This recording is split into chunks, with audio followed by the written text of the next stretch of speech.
following lecture was produced by Glorian Publishing, a non-profit organization, and is one of hundreds of lectures freely available via download, podcasts, streaming radio, and transcription. These lectures range in topic and complexity in order to address the many needs of humanity. We invite you to browse our library of lectures, books, courses, and articles to find teachings that suit you. Through the support of donations, Glorian Publishing has published 40 books, hosts international retreats several times a year, offers free online courses, and many other valuable resources, available to anyone worldwide. All of this has been made possible by the financial support of listeners like you.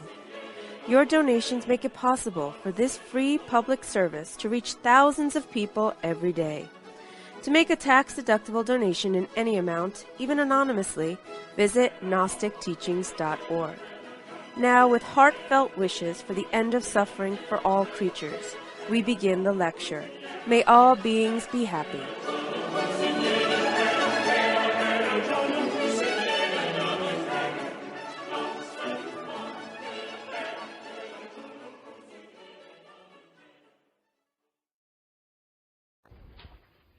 The Nativity of Christ.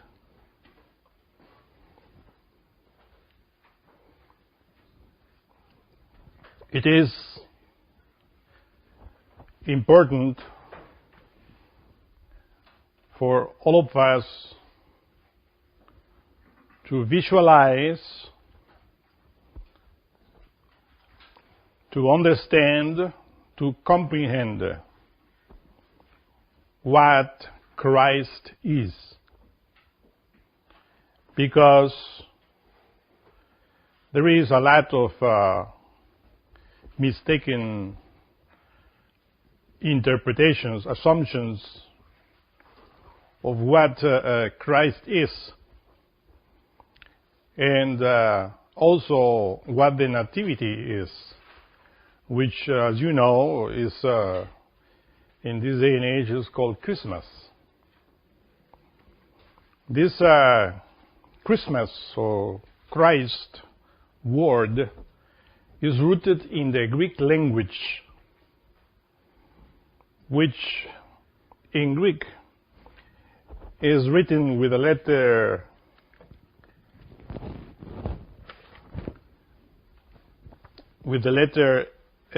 it has the form of an X. It's called ik. Okay.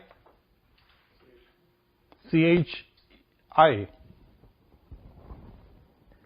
And when you write that in Greek, it has the form of an X.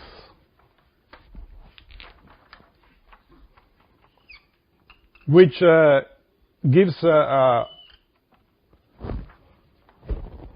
another hieroglyphic that is very often represented when you place a P, I guess it's like that, and the X.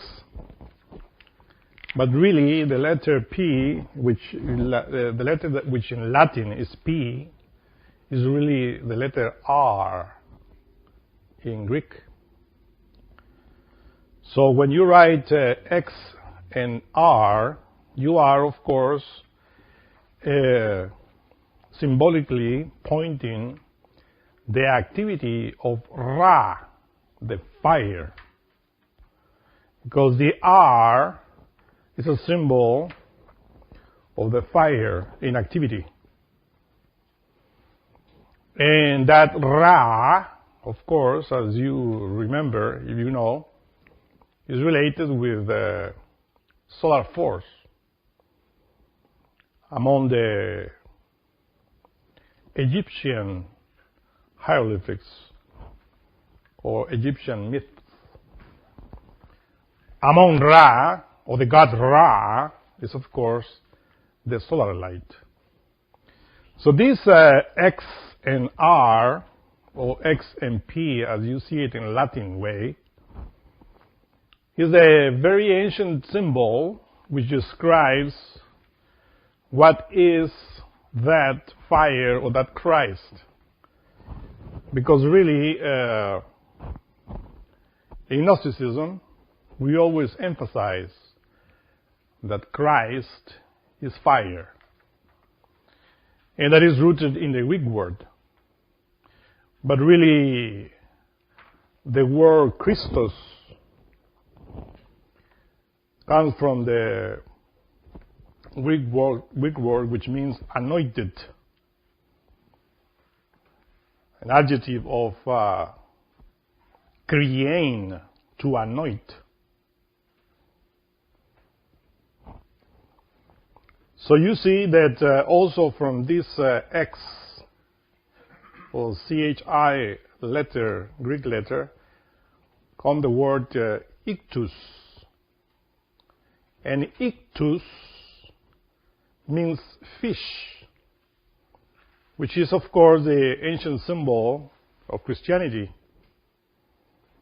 And if you see how the word or the letter X, for instance, if you modify the name, you find the word chi, which in Taoism is represented by two fish, which are always in the form of an X, which is a symbol of yin-yang, or the two forces. The two forces or two polarities, which are, of course, diluted in the universe.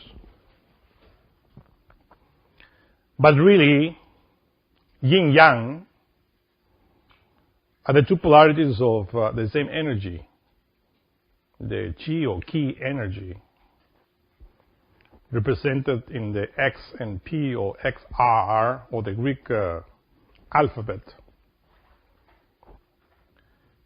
And it is because Christ is the source, is the energy from where everything emerges.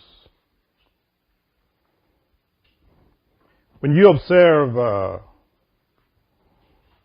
the infinite, which is formed by millions of galaxies, it brings into our memory the statement of Einstein, who said, "The infinite tends to a limit." And of course, by direct experience, we know that this infinite to which our galaxy belongs tends to a limit, has approximately 100,000 of galaxies and more. But after this infinite, you find an empty space. And then you find another infinite. So, the theory about many infinites is something that we study in Gnosticism. Of course, just imagine 100,000 and more galaxies organized just in one infinite. It acquires, of course, an intelligence in order to organize all of those galaxies in the infinite space. Just by observing that in the telescope, you become amazed when observing all of those stars, galaxies, comets, planets, how they rotate around their center, around their suns, and how everything is organized through many laws. Just to think, just to assume that is there without any intelligence is, of course, foolishness. That intelligence is what we, the Gnostics, call Christ, which is not a person. You have to understand and to comprehend that intelligence can exist as itself, by itself, without form. This intelligence is not one, but is what we call the multiple perfect unity, which is everywhere and that uses the solar light as a vehicle to express itself. The first manifestation of that solar light is what in Kabbalah is called Ein Sof Or, the limitless light, the first emanation of the unknowable, which is the abstract absolute space. That was what that light Ein Sof Or is, the first begotten, which is symbolized in different ways, in different myths. Of course, this Ein Sof Or is what is called in esotericism the central sun, S-U-N,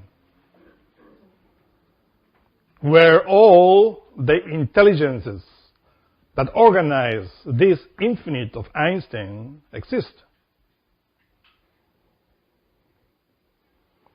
Of course, in Kabbalah, we associate this with the first emanation of that Ein Sof, which is called Keter, and which is always associated with the infinite. And here, in that sign of the infinite, you find the first symbol or apparition of that hieroglyphic that we said, which is the X. That X, precisely in the very center of the symbol of the infinite, which is the eighth. The eighth, as you see, lying down, is a symbol of the infinite. And in the very center, I repeat, you find the X. And it is because from the Ein Sof emerges that light and appears in Keter, which is the infinite. But of course, it's not one as we think, because that infinite of symbol of the emergence of that light into the universe, into the infinite, occurs in every single unit, in every single solar system. That is, we will say, the first birth or the first nativity of that we call Christ, which is, of course, a multiplicity, but intelligence. That intelligence, which is within the Ein Sof, expresses itself through many beings. Because, according to the tree of life, that light descends into all the sephiroth in order to form the different intelligences or beings that exist in the universe. But when you, in a state of ecstasy, you penetrate into that, which is the Ein Sof Or, and then you discover there is nothing, but part of you is there, because every single unit in the universe has a particle of that within the Ein Sof. But only those that self-realize themselves, that awake all of those inner possibilities, are aware of how that light emerges and returns according to the sign of the infinite into the Ein Sof Or, which I repeat is called the central sun. That's the intelligence of the infinite,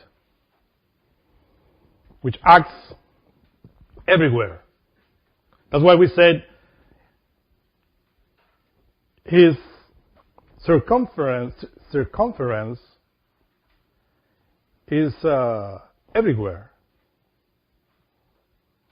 and the center or the nucleus nowhere, but it's everywhere.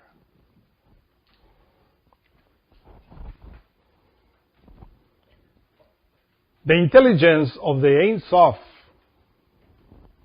graduates, descends from the higher dimensions into the lower dimensions. Remember that we always state that we have 7 dimensions. And when we talk about that Ein Sof, we are talking about the 7th dimension. But this 7th dimension is divided in 2 parts, one abstract and the other concrete. So of course, the spiritual sun, the central sun of this infinite, is where all the intelligences abide, with the abstract of the worlds. No telescope can find, for instance, the Ein Sof Or, that central sun. But in the state of ecstasy, the consciousness can see it, because it's beyond the 3-dimensional world.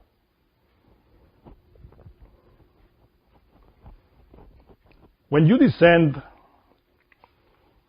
and study only one part of that infinite, which in this case will be a galaxy,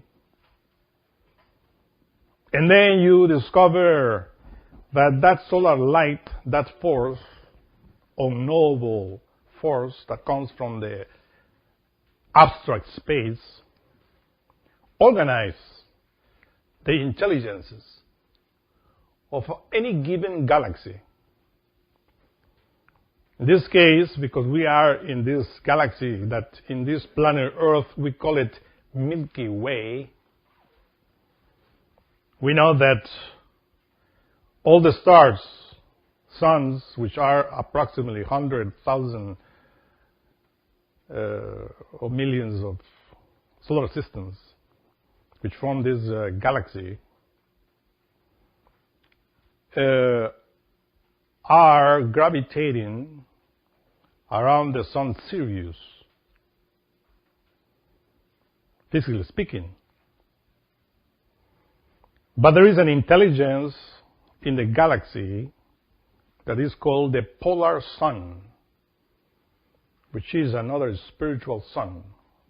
When all the intelligence of the galaxy converge, making it a multiple perfect unity, that is another unfoldment of that light that we call Christ. If you see all the constellations of our galaxy, how they mathematically submit themselves in the galaxy to the laws of the galaxy, we have to admit that there is an intelligence there. The problem with people in this day and age is that they always make or want to make of that intelligence a human form, or to give a human form to that intelligence, to anthropomorphize. You see, anthropos is human being in Greek, and formos or morphos, to give form of a human to that which has no human form. The intelligence that organizes all the intelligences of this Milky Way is called the polar sun, which is located in the seventh dimension. In ecstasies also, you can visit the polar sun. And many myths, many cultures study that, because from there, from that polar sun, is how all of this galaxy depends. Any initiate that want to enter into the mysteries in the internal worlds of the galaxy had to go directly to the polar sun, which we will say is the headquarters of that Christic intelligence. So that is another aspect, of course, of Christ, which every galaxy has its own particular polar sun or intelligence. But physically, as I said, we also state that all the stars of this galaxy rotate around Sirius.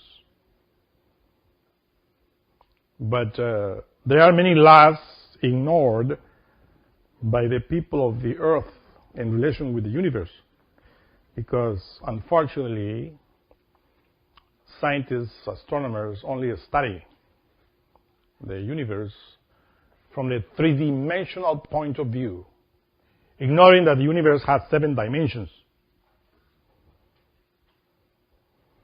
and that the intelligence that governs all of this vast universe abides always in that 7th dimension, or within the unfoldments of that solar force that we call Ra, Christ, Allah, or different names.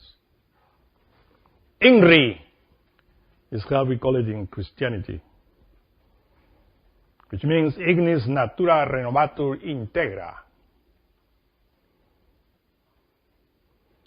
Let us descend more into our solar system, or into our organization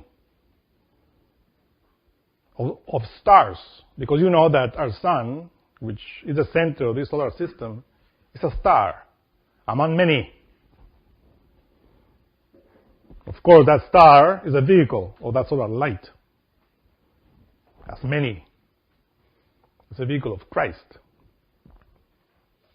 This star belongs to the constellation of the Pleiades. So the Pleiades are mainly formed by 8 stars, being the center the Alcyon star, and rotating around it 7. Our sun is the 7th of the 7 goats that are called also in different traditions that go around Alcyon. So the Pleiades, of course, is an organization, a constellation that an intelligence organizes. We cannot admit that there is no intelligence in the Pleiades or in this system of stars to which our sun belongs to. And that intelligence is Christ. So all the stars, including our sun, rotates around Alcyon. But there is another intelligence that is not seen by the telescope, which is called the equatorial sun. The equatorial sun, which is the spiritual sun to which this constellation of the Pleiades refers or are submitted to. In that equatorial sun, we find, for instance, that which we call the astral sun, which you always refer. in different lectures. The astral signature of that astral light in his descension. Every constellation is submitted to different intelligences in their own circle. So you see how that intelligence that we call Christ is multiple. That's why it is symbolized in Buddhism with that Avalokiteshvara, having many hands, but it's always the same intelligence. Avalokiteshvara with many hands symbolize the multiplicity within the unity. The intelligence of the equatorial sun, the spiritual sun, the astral sun, obeys the polar sun, and the polar sun to the central sun. And this is how that same light organizes all the universe. Of course, if we take only our solar system, and then we find the intelligence that organizes the solar system in the very heart of the sun. So therefore, if we, for instance, want to know about the constellation of the Pleiades to which this sun belongs, we have to go directly to the heart temple of the sun. And from the heart temple of the sun to the equatorial sun, and from the equatorial sun, if we want to know about the galaxy, we go into the polar sun with the same light, with the same electrons, the same force. And we can go beyond to the central sun, which is the Ein Sof Or. And then we see how that ray of creation descends in different levels through the suns, through the stars. That's why it is written that Christ, the X, is crucified in every single cosmic unit. Here, for instance, if we said, okay, let us go now into the planet Earth, and then we discover that the planet Earth is a planet that sustains its life from the solar light of our sun. And then we discover that all the life that exists on this planet exists thanks to that solar light that is wisely organized everywhere. And then we discover that the Earth rotates around this star, and that takes 365 days, a few seconds, a few minutes more, in order to give a complete round or rotation around the sun. But during the rotation, the four seasons happen: spring, summer, fall, and winter. And then we see how that solar light organizes the life of this planet Earth through the four seasons. And if we place every season in the very end of the X, of the lines of the X, and then we understand how Christ is organizing the life of the planet by his rotation around. And that's why the symbol of Christ is always the cross, because it is through the cross, in different ways, in the micro or in the macro, how that Christ, how that fire, how that solar light transforms nature and the cosmos.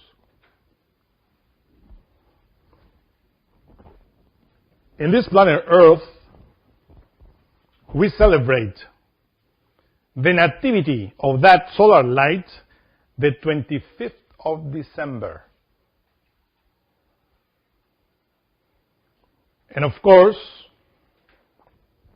when we investigate many myths or different masters or avatars, messengers that came to this humanity, we discovered that many of them coincide with the date, 25th of December, the date of their birth.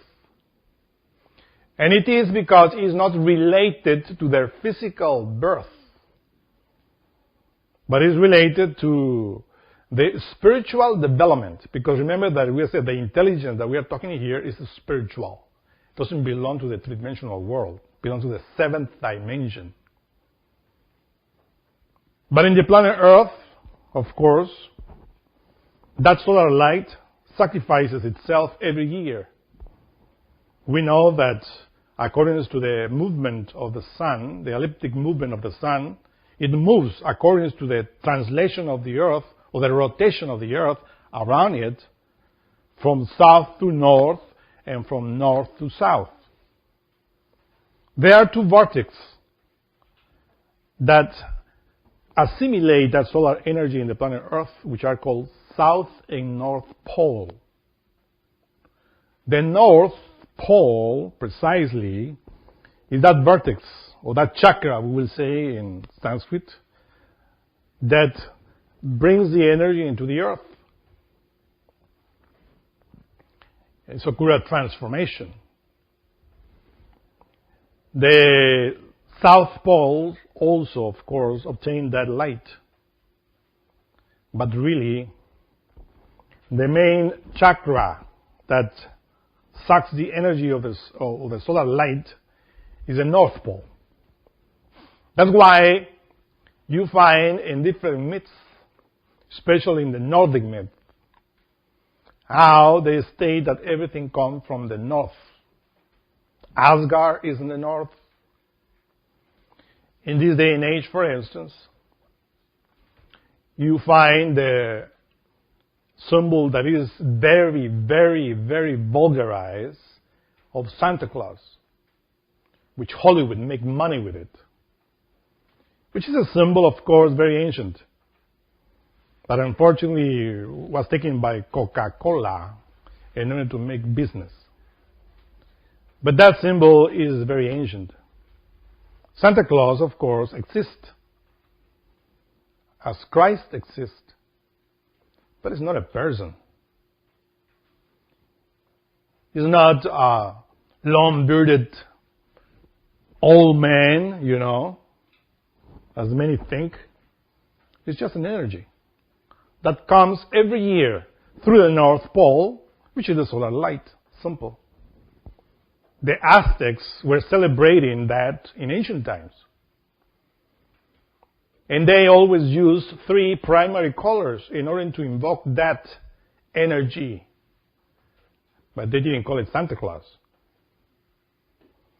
They call it Quetzalcoatl or Ometecutli.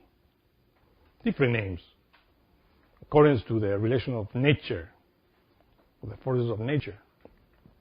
But in order to invoke those forces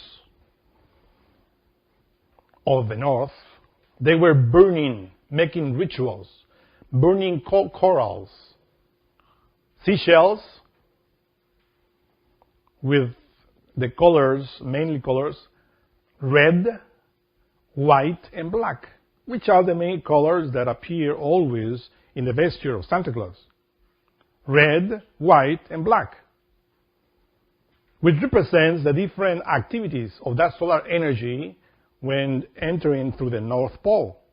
The red is a very alive energy of the sun. The white is the purity, the intelligence of that solar force. And the black symbolizes when that energy enters into the hydrogen, into the carbon, into any element of the earth, becomes black, meaning that is enclosed, like in the charcoal. But when you light a charcoal, then that solar light is liberated, and you call it fire. So that fire, that solar light, is within the air, is within the water, is within the earth, and all the elements. That is what we call Christ. And of course, I repeat, The main source is the North Pole. It's how it descends into this matter, which is a Latin word for Mother Earth. And of course, this is how Mother Earth, Mother Nature, is symbolized by a virgin. They call it the Virgin of the Sea, because all the source of life from this Mother Nature is in the ocean. And that's why the priests of the Aztec civilization were burning those seashells with those colors in order to invoke the forces. It's a perfect ritual in order to invoke the forces of the North, solar forces. Of course, in the Bible, the prophet Jonah also was performing this ritual, because Jonah, as you recall, is that prophet that was working with the waters of the ocean. When we study the Aztec calendar, we amazingly discover that all the wisdom written in that stone called Aztec calendar is related with the movement of the sun in relation with the earth. In the very center of that solar stone, the Aztec calendar, you find the Nahuiolin, or what the Master Samael called the rune Olin, which is nothing else than the rune Gibur of the Nordics in activity. When that rune Gibur rotates, and then you find the swastika, which is the same X in activity. So that is called by the Aztecs Nahuiolin. And of course, in the very center of that solar stone, you find 4 suns. The sun of water, the sun of air, the sun of fire, and the sun of earth. And hieroglyphically, symbolically describe how the previous root races were destroyed, and how this root race will be destroyed by the same fire, by the same Christ. It is stated that the children of the first son were devoured by tigers. The tiger in Aztec symbology symbolizes fire. It says that the children of the second son were destroyed by hurricanes, the son of air. The children of the third son, which is the fire, were destroyed by the fire of volcanoes, called the Lemurian root race.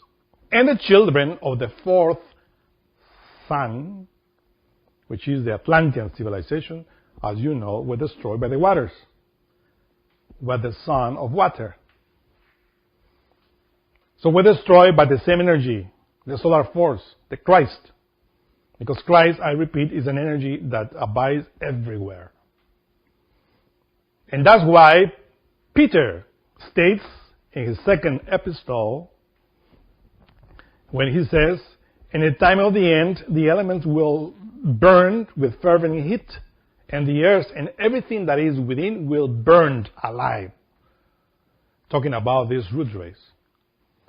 The Aztecs state in that stone that the children of the fifth son, which are we, the Aryan root race, will be destroyed by earthquakes and fire. So you see now that when they mention the children, means the outcome of the transformation of the energy or the forces of the sun in the planet. Because everything is related with fire.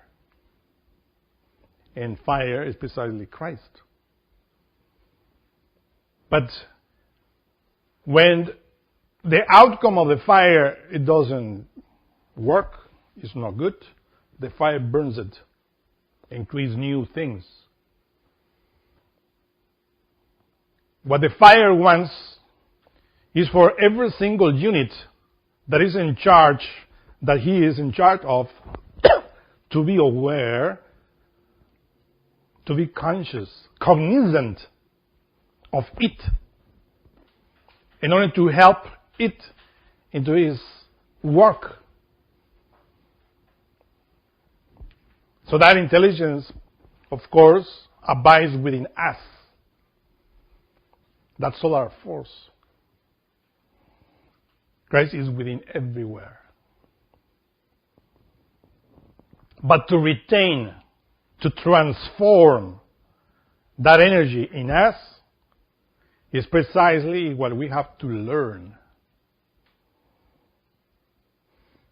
And that's why the doctrine of how we transform and how we permute ourselves into solar beings is written in different religions.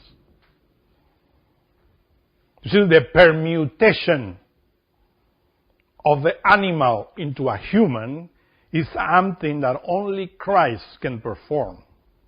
It's something that only the fire can do.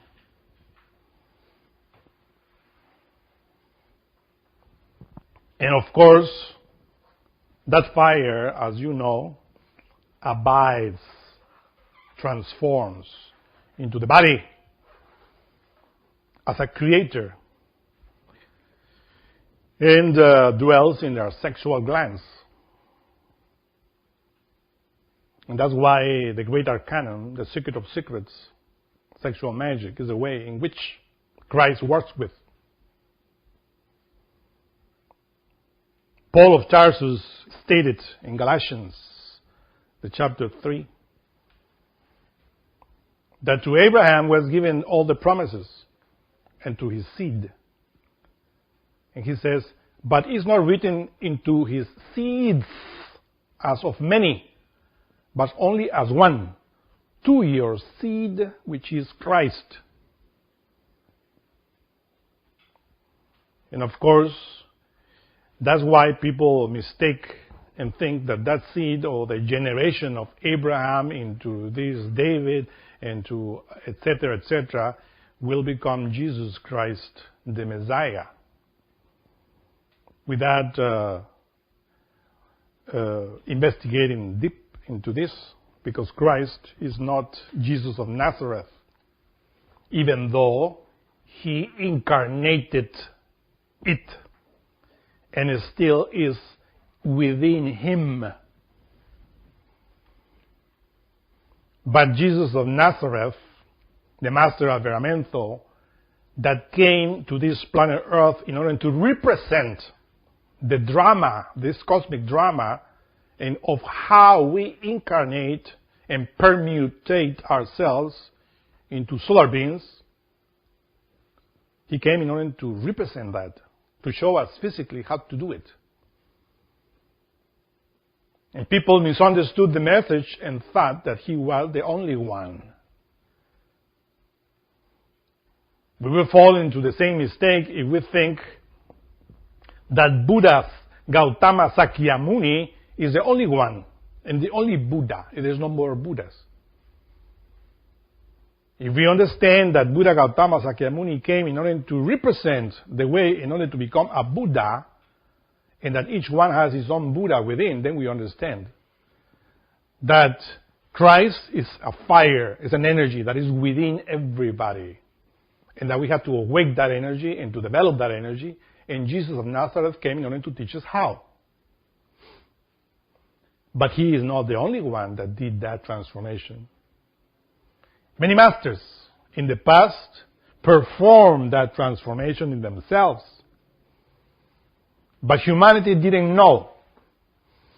Because in order to receive the knowledge, in order to Christify yourself, or to become a solar man, you needed to awake your consciousness, to be aware of certain elements that you have within. And you had to pass many tests in the College of Initiates in order to receive the clue. And when you were doing it, you were always having enough in order not to publish, not to talk in public about the secrets. Those initiates that break their oath and were publicly teaching this in ancient times were killed. In the Aztec temples, for instance, the anthropologists of this day and age, they think and they said that the Mayans and the Aztecs were sacrificing human beings. Well, let me tell you one thing. Aztecs and Mayans knew about the secrets, and they had many initiates. And sometimes many of those initiates were talking about things that they shouldn't. So they were, of course, killed in the temples, because that was the rule. Those beings were managing death and life. They had the power. And that's why they were killing and taking their hearts and burning that heart and throwing it into the four winds for sacrilege.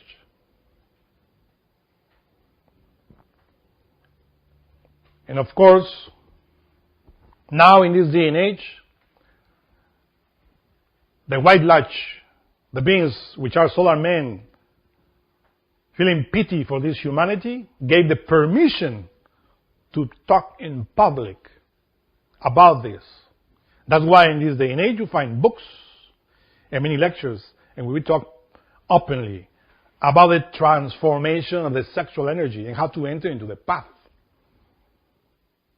But if we were in the times of the Aztecs of Mayans, they will take us there and sacrifice us, and with a knife will take us our heart and burn us. Many initiates in the past tried to talk about this, and they were burned alive. But now the great law is given to this humanity the opportunity to see the secrets and to discover that this solar light, which sacrifices itself, this cosmic drama that is repeated every single year on the earth, in nature, is something that happens not only in this planet Earth, but in all the planets, in all the suns. Because that energy called Christ is a force that gives its life for everything in the universe. Do not think that we, the people of the earth, are privileged by knowing how to walk on the path of the Lord, Christ. No. Other planets know it as well. But there are differences of humanities. In other planets, when the Lord incarnates, when that solar light incarnates in a being and teaches, they don't kill him. They worship him and follow his rules. Only in this planet Earth, we have the custom of killing Christs. Jesus of Nazareth was killed 2,000 years ago because his teachings were opposed to those of that time. And not only him. In the past, many great initiates were killed here. This humanity is barbarian.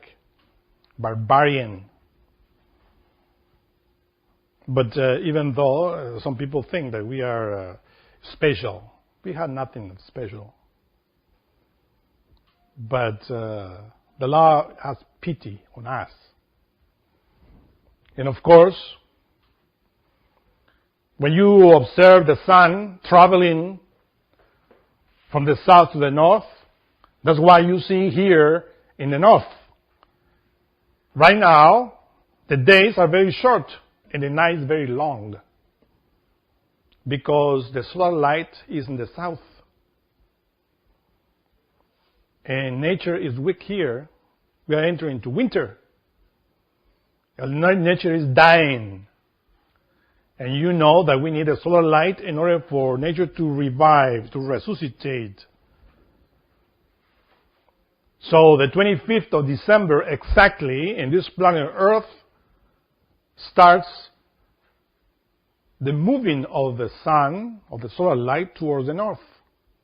So the sun already is in the south. Now it's going to start. The 25th of December is going to start his movement towards the north, to the North Pole. And that's why the 25th is when Santa Claus comes. Well, that solar light starts again to bring a new spring, little by little. And when the sun moves and passes the equatorial zone from south to north, and then we celebrate the crucifixion, which sometimes falls in March, sometimes in April. But that is the crucifixion of the solar light, of the solar force in the planet, in nature. And that is a drama that repeats, I repeat, every single year. Whether you are Christian or an atheist. Because there are many atheists in this day and age that say, I don't believe in that. So anyhow, they receive that solar bless every year, whether they believe it or not. Because the sun, whether we believe it or not, will begin its journey the 25th of December to the north, and will be crucified in March and April, when passing the equatorial zone, and we give life, no matter who you are, or which religion you believe, that solar light will give you life again and again and again and again. That is sacrifice of the Lord. And this is something that we have to understand and comprehend. It belongs to nature. It doesn't belong to any religion.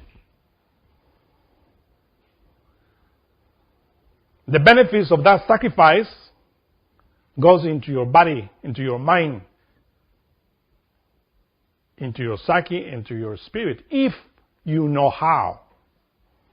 But commonly, the energy goes into your physical body and nourishes your physical body, and then you squander the energy in different ways. And that's the problem. Humanity doesn't know how to take advantage of that solar, that Christic force, in order to give life to themselves. There are many Christians now that call themselves Christians and that believe in the Bible and the Gospels, but they also squander the Christic energy, even if they love too much the Lord, because they think that they have to believe in Jesus. Jesus, of course, is a master that is discouraged with all of his followers, because none of them transmute the sexual Christic energy.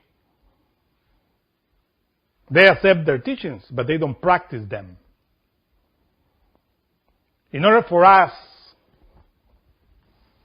to be born again, as Christ said through the lips of Jesus, we have to be born by the waters and the Spirit.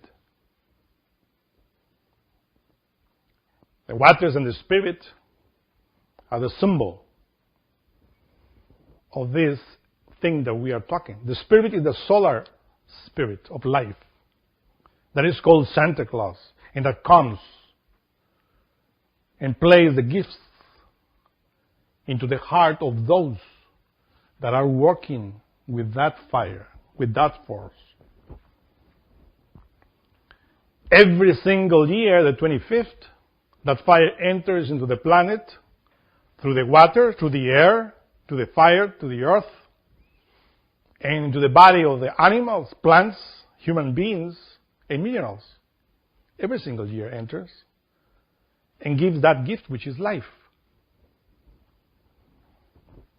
But who is the one that retains that gift and develops that gift in order to give life to his tree of life, or what the people celebrate as Christmas tree? What is the Christmas tree?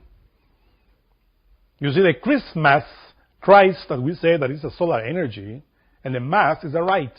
Christmas a transformation or a rite in which the solar energy is transformed into life.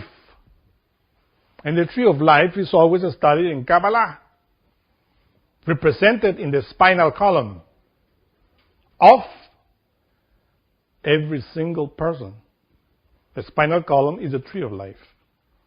If you have your spinal column healthy, your whole body is healthy, strong. If you damage your spinal column, you can damage your brain, you can damage other limbs of your body. So that is the medulla of the body, is the spinal column. So then, the tree of life, the Christmas tree, symbolizes the spinal column. And all the lights are the senses of the soul that we need to awake in order to understand what Christ is. So when that light is shining in our spinal column with the 7 churches that are described in the book of Revelation, or the 7 chakras, and all the powers of that tree of life, then Santa Claus comes and delivers your gift. It's always said that comes through the north into the chimney, which is also a particular north, which is the chakra Sahasrara, or the church of Laodicea. That is where you enter. And this is precisely what is written in the Acts of the Apostles. That when the apostles were reunited, celebrating it, tongues of fire came floating above their heads. And that was the fire of the Holy Ghost, or the fire of Santa Claus, which is a force. And that's what the gift that they receive. They receive many gifts. Because remember that is written there that anybody can receive different gifts according to the transformation or permutation of this energy. But in this day and age, people do not understand what type of gift or what is that the Bible calls a gift. It's a power. It's not something that automatically you will receive. You have to deserve it. Until you become as a child, you cannot enter into the kingdom of heaven. It is written. That's why Christmas, the Nativity of Christ, is for children. Do we have mind of children? What type of mind do we have? To have a mind of children is symbolized in the pine tree. The pine tree are related with the forces of childhood. The forces of Aquarius. The mind. Observe your mind. Is your mind innocent? Did you acquire that innocence in your mind? Only a Buddha have that type of mind. So that's why it's written that in order for Christ to descend on you, you have to be united with your own particular individual Buddha. That gives you that illumination, because that's what the word Buddha means, illuminated, enlightened one. And that's symbolized in the tree of life, in the Christmas tree. That is a symbol taken from the Nordics, because this symbol is everywhere. But of course, as you know, many Christians have their Christmas tree, these lights, but they don't know anything about this. Christmas is just a business in this day and age. Many people celebrate Christmas, and when Christmas comes, they ignore about the relation of this rite of the solar light with the earth, and they just worry about what are the gifts that somebody is going to give them, and what type of gifts they should give to their relatives. And everybody's thinking in that. You go in TV, you find precisely a lot of commercials, advertisements, in order to give for Christmas. So the Black Lodge has commercialized everything. Take all the symbols and mock symbols of religions. And that's why people celebrate in this day and age all of these holidays, celebrations, but ignore the meaning of them. This drama, of course, of the cosmic Christ and the way in which we can assimilate that solar force is a secret related with the spinal column. Remember that the spinal column has 33 vertebrae. And that's why Master Jesus is written, he lived 33 years. The Masons talk about 33 degrees. And it is because in order to develop that energy, we had to do it in the 33 degrees. But different times, different ways. You find that in the moment in which Christ is born, according to the Gospels, the angel Gabriel announces always that. And this angel Gabriel, or Gebrael, represents the perfect man that has to appear within each one of us by knowing how to transform the lunar forces that mechanically act in the physical body.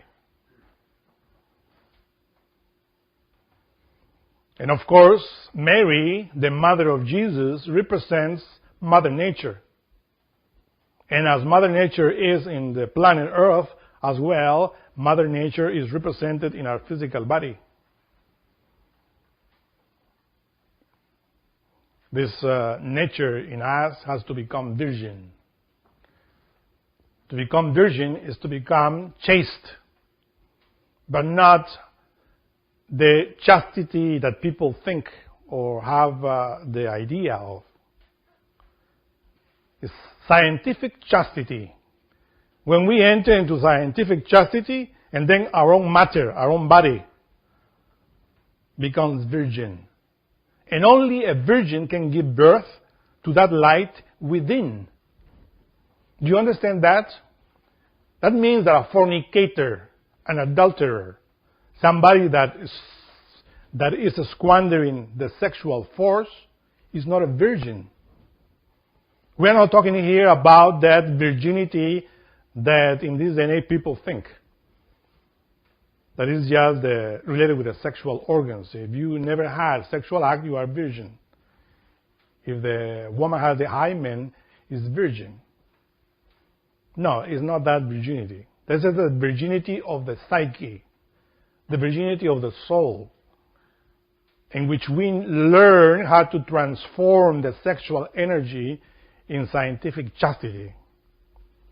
And this is how our polluted, sinful nature, sinful matter, becomes virgin. That's why it is represented in the Canon 6 of the Tarot. The whore and the virgin. But where are that virgin? What is that whore? Well, the whore is the physical body. Because we are polluting, prostituting, the physical body through our vices. Observe how we behave sexually. Obviously, there is not a single virgin in humanity. Sexual degeneration is even applauded. When somebody goes out and says, oh, I was this, I was that, and start talking about his or her degeneration, everybody says, oh, he deserves an applause because he is daring to talk about his or her degeneration. So everybody, of course, has within a whore. This is the physical body. We have to make it this matter to begin with the physical body to make it virgin. Which means to know how to save the sexual force. And not only the sexual force, but all the forces that enter into the physical body, the solar forces. When we learn that, and then our matter becomes pregnant with the fire that we call Kundalini. And that's just the first step. To awake the energy of the Kundalini is to awake Hercules.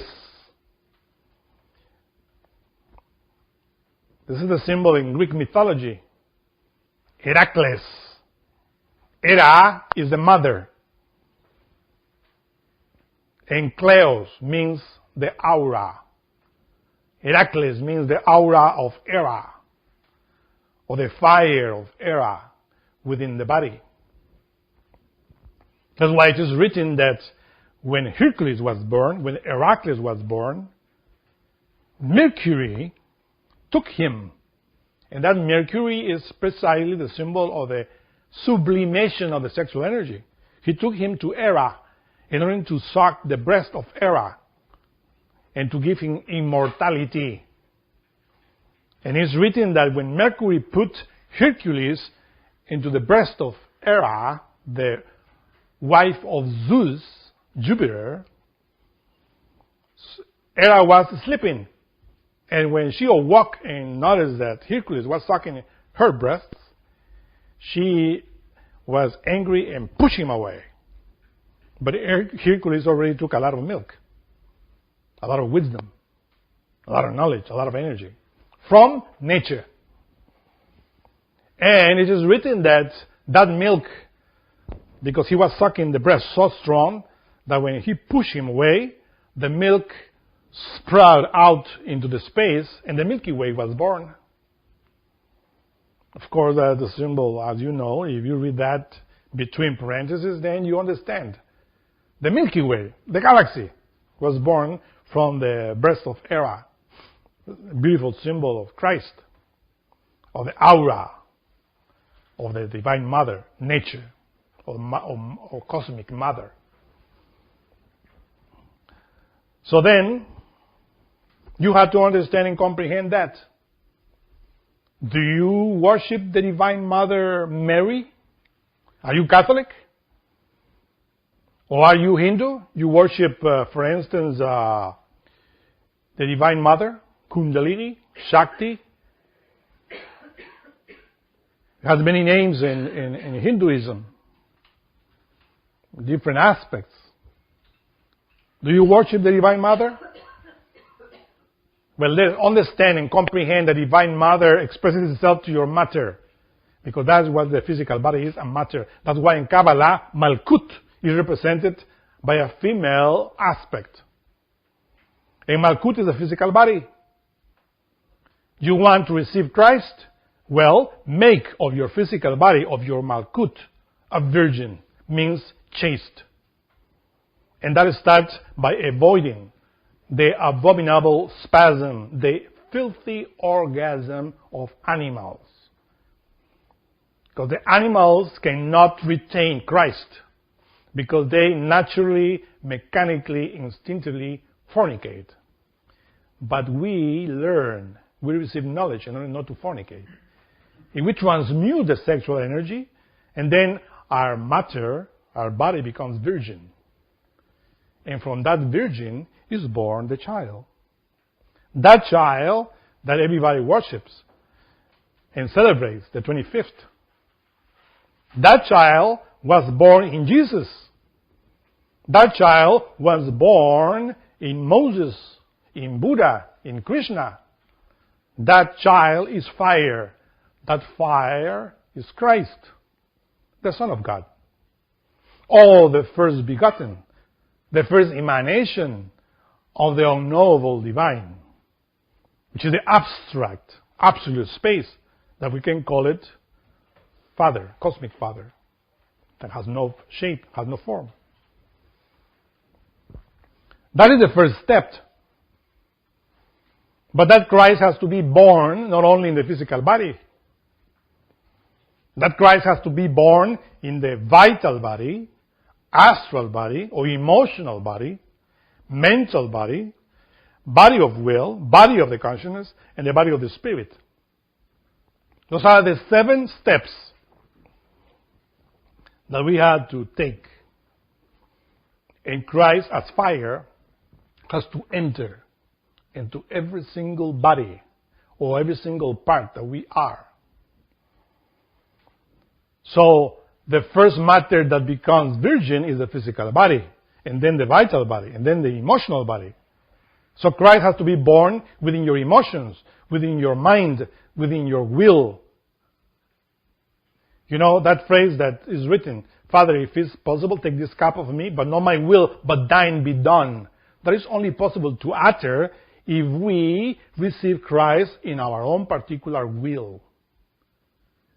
What type of will do we have? That's the birth, the nativity of Christ, within the human being. It's in the steps. It's not like the common and ordinary Christians in this day and age think, the fundamentalists, that you just raise your arm and you said, I accept Jesus, and then Christ enters into you automatically. No, it doesn't enter. You have to become a virgin first. Christ was born from Mary, a virgin. It doesn't came like that. He needed a woman in order to be born. And of course, that woman was crucified as well. Or crucified herself as well. And of course, if Christ was crucified in the planet, or is crucified every year in the planet in order to give life, in order to resuscitate in all the elements, because after March or April, after the celebration of the crucifixion, you see how nature goes happy, full of light. The plant kingdom, the animal kingdom. In Europe, for instance, animals are in charge with sexual force and they start to multiply. Because this is the only way that they do it, because they are not intellectual. They don't know anything about it. But all nature multiplies. It's full of light, full of life. Same thing has to be with us. We want Christ to express itself not in the animal way, not in the plant way, but in a conscious way. Because this is what Christ wants in every single person, every human being, to express itself in a very cognizant way, intelligent way. He wants to make of us a vehicle of intelligence. An animal cannot do that, because the animal acts instinctually. But in order for us to do that, we have to sacrifice the animal part of us. And that is only possible to the crucifixion. All that which is animal has to die. Because remember that the child, when he's born into the human, when that matter is virgin, that virgin is unstable among the animals. That's unfortunate. You see how Joseph and Mary, who represent the two polarities, yin and yang, gave birth to Christ. But unfortunately, when that Christ is being born into the physical body, still there is a lot of animals there. The animals of desire that everybody has within. Lust, anger, greed, envy, laziness, gluttony, etc., etc. All of those elements have to die, have to be crucified. The terrestrial man has to die in order for the heavenly man to be born.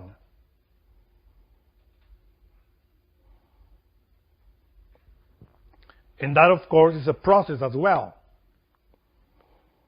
Doesn't mean that you have to do it only in one time. You have to do it 7 times.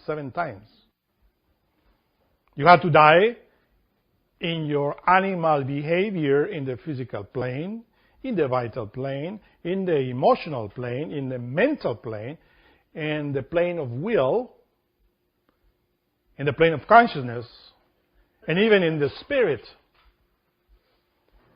You have to become completely absorbed by that fire. Do you think that Jesus of Nazareth became Jesus of Nazareth just like that?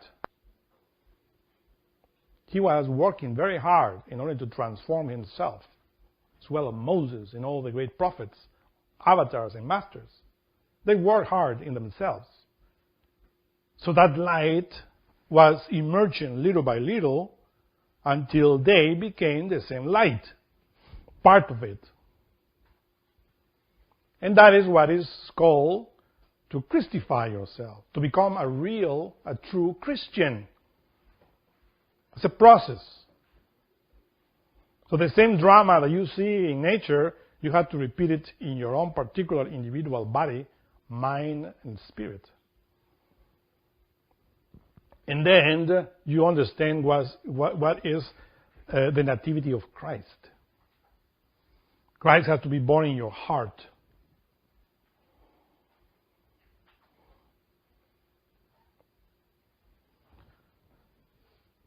You find that when Christ comes,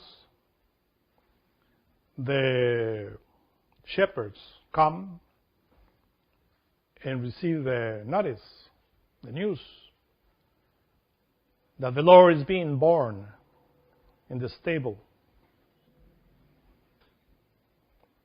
People think that the shepherds that are written in the Gospels are people that were at that time taking care of the sheep.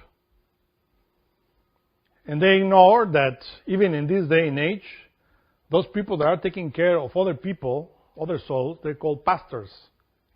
Pastor is a Latin, Spanish word for shepherd. So if you want to receive the birth of the Lord in your heart, you have to be a shepherd. In other words, you have to work for Him. You have to spread the word, the real knowledge. To become a shepherd is to become an instructor, to become a missionary. There are different levels of shepherds. That's why in the Bible is written that the shepherd David became the king. Moses was also a shepherd. And Jesus is represented as being a shepherd as well. It's a symbol of those that work for the good of humanity. You see how the shepherd takes care of the sheep? You see that a shepherd is kicking the sheep? Or slaughtering the sheep? A real good shepherd gives his life for his sheep. It is written like that. So that sheep, of course, or those sheep, are the representation of the soul. The animal soul of good people that wants to become human. So in other words, the shepherd is a human and the sheep is an animal. The symbol of that is simple, that the shepherd is already in the level of human being.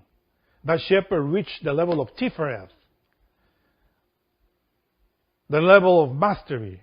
And as a shepherd, he's dealing with sheep, with those souls that still are not in that level, but are meek souls that are really following the word of the Lord. And at that time, of course, there were many of them that were working with the souls of people that were still intellectual animals. And as intellectual animals, but meek, following the word written in any sacred book, the angel appears to them and said, "You are shepherds. So there's good news for you. Because you are working for the souls, now the Lord is coming and being born within you in another level, as light." And then there are happiness in Bethlehem, or in the house of the bread of wisdom. And that Bethlehem is Belen, the pineal gland. This is where the Lord is being born. And that little city of Bethlehem is a pineal gland which is surrounded by other cities of Judah, the brain, which are, of course, the mind of Jerusalem, the mind, but you find all of those defects, vices, and errors that we have in abundance. So all the people, the mind, are here in the brain, but in the middle is the pineal gland, the smallest of all the cities where the Lord is being born. And that is the symbol of the shepherds that come to celebrate the birth of Christ. The same has to happen within us, in different levels. And what about the three wise men? The same symbol.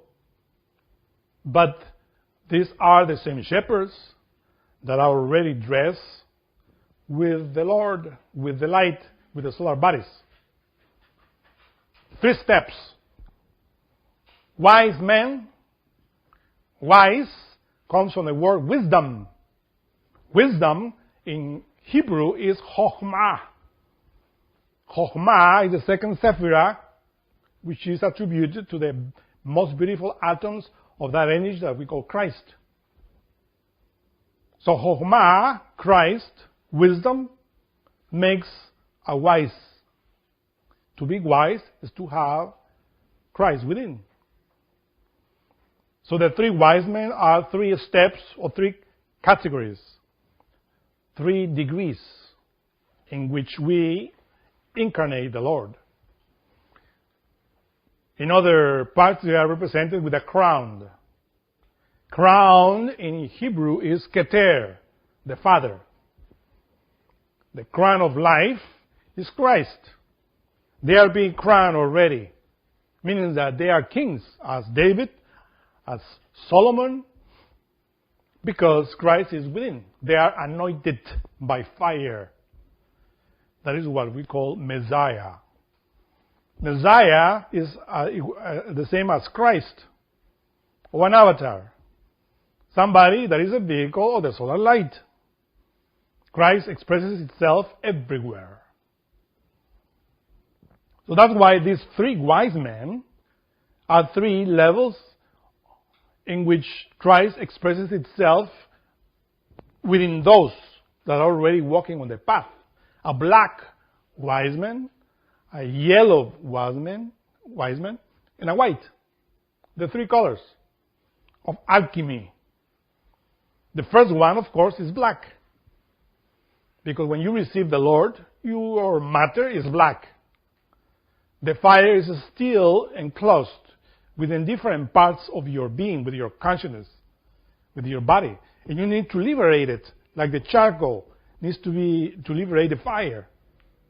When that fire is completely liberated and the charcoal disappears, the blackness, then the whiteness appears, which is the purity, the virginity of the fire within the matter. To become a white wise man is not easy.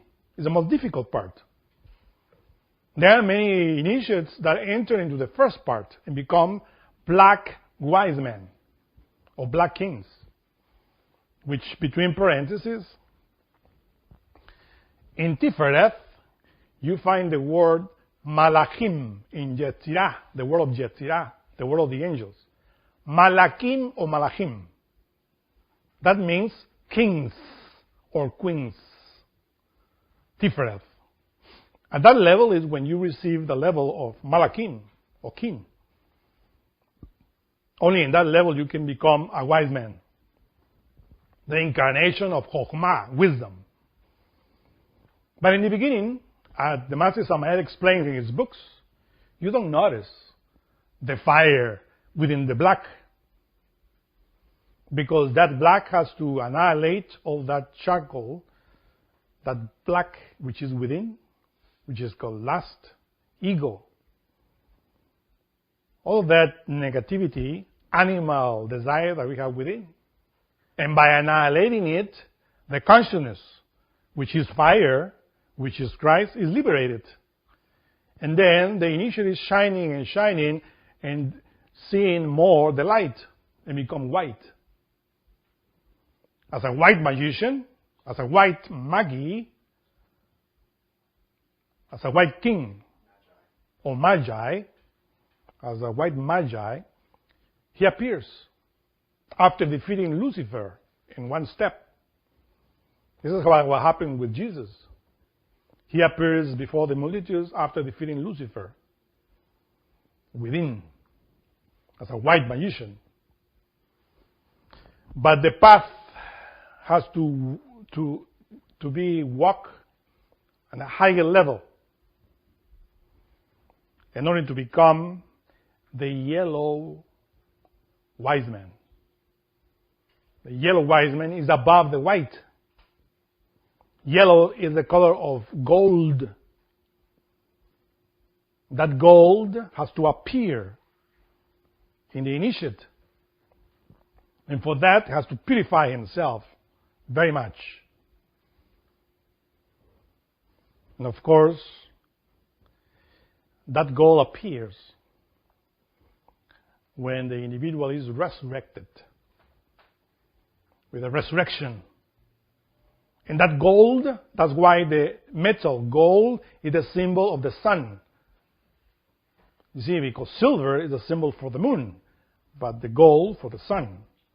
If you are becoming a yellow wise man, it is because you are already a solar man. You are completely purified. You are a vehicle of, as the metal gold is a vehicle of the solar light, you are also a vehicle of the solar light. You are a gold man, a solar man. You are that because you built a diamond soul. You see, a diamond soul, this stone, is also related to the sun. So to have a diamond in your finger or in your necklace is easy. But to make of your soul a diamond, that's very difficult. To make of your soul a diamond is to possess the philosophical stone. To be a resurrected master that with dominion over the four elements. Because you are, of course, in the very center of the cross, or the X.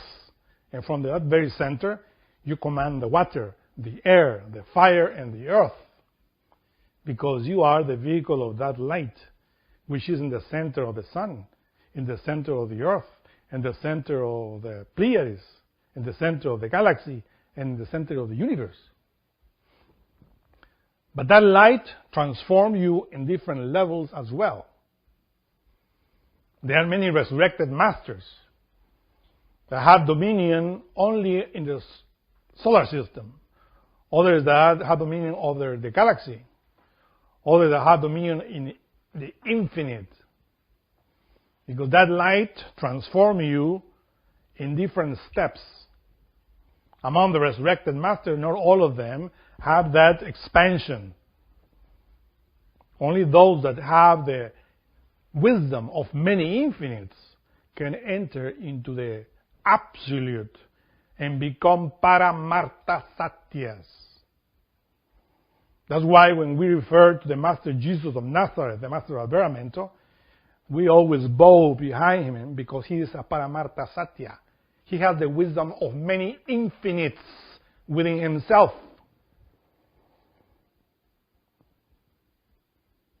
He came to this planet Earth in order to help. There are other resurrected masters that have the wisdom of galaxies. They have the solar light expanse. It depends of your work. It depends of your consciousness. You see, there are always different hierarchies, even among the resurrected, among the yellow magicians. So there is a Nativity of Christ. It is a graduation, a system of awakening the solar powers that are latent within each one of us. Do you have questions?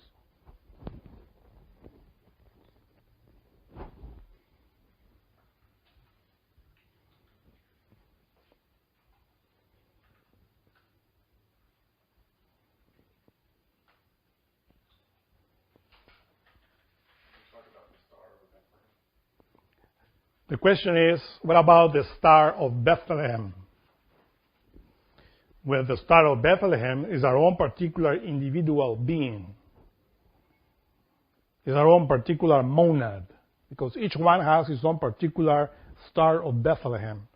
You see, Star of Bethlehem, I told you that the pineal gland is related with Bethlehem, with the city of Bethlehem, where the Lord is born. And of course, that pineal gland is also related with the Star of Bethlehem, the star that guides the magician. That star, of course, is the self-remembrance. That's why we always state that we have to remember ourselves, that we have to follow our own particular star, because all that we point here, the Ein Sof, in the Ein Sof, we have our own particular atom or star that is connected with our own particular physical body and consciousness. That particular Ein Sof or star, which is connected with Christ above, was to unfold, to develop all of the powers of the Lord within us. And that light from up there guides that Ein Sof and descends according to our degree in order for us to develop. To follow that star means to be a magician. Because remember that the three wise men were the ones that were following that star. So if you want to follow that star, you have to become a priest, which is the same as magician. To become a priest or magician doesn't mean to perform rituals, but only one, the ritual of transmutation of your solar force. Yeah. Yeah, of course. There's another question here, that Christ has to be in secret because of Herod. If you go in the beginning, that's precisely a good question, because in the beginning, when you are enthusiastic and awakening and developing your inner self, you start talking and you want everybody to follow the path. And then you find people that are very skeptical and they start putting doubts in your mind. That's Herod. Herod represents the world. And there is a Herod inside of the mind of everybody. Even us have our own particular Herod. Put doubts in our minds. And we go and talk with another Herod, which is Mary committing adultery with Herodias, humanity, because Herodias precisely represents the whore, humanity, that worship negativity. So the Herod of everybody within is Mary with Herodias. And if we talk to them about Christ, immediately they feel threatened. And they want to kill the child that is within us. So that's why when we start awakening and having experiences, we have to have our mouths shut. Behaving as anybody, hiding the Lord. Because in order for us to go into humanity and help, the Lord needs to grow inside. But if the Lord is a child, remember that at that time Herod killed many children. Only those that are smart, they are saved. During this lecture, it was indicated that the Christ is the Ein Sof Or, but we also hear that Christ is Chokhmah, like at the end of the lecture. Can you explain the difference here?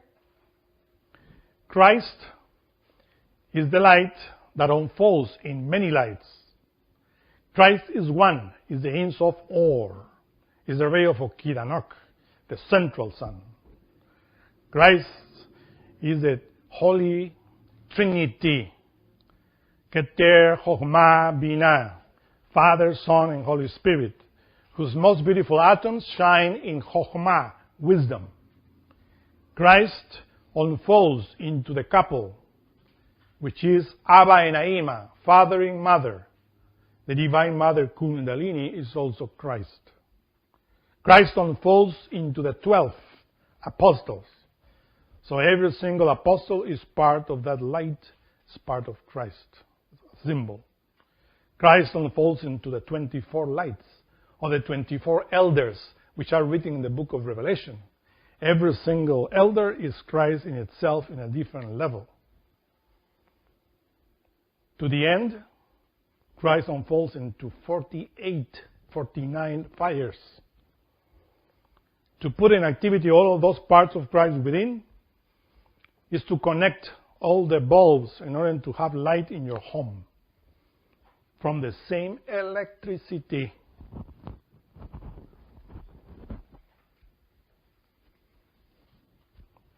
You have another question? So remember that Christ is everywhere. And that is what in Greek mythology is called Zeus, Jupiter, the father of all gods. It's symbolized in many ways. So, thank you very much. If you have more questions, you can write in the forum, and we will answer them. Have a happy Christmas, or Merry Christmas.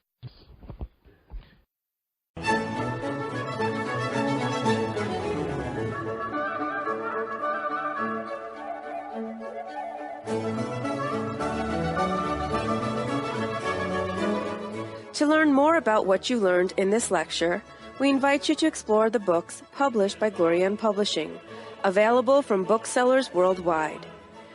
You may also be interested in online courses or upcoming retreats, all of which you can learn about at gnosticteachings.org.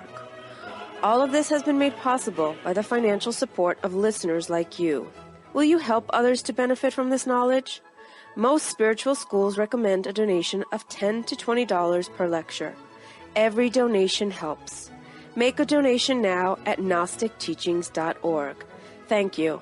May all beings be happy.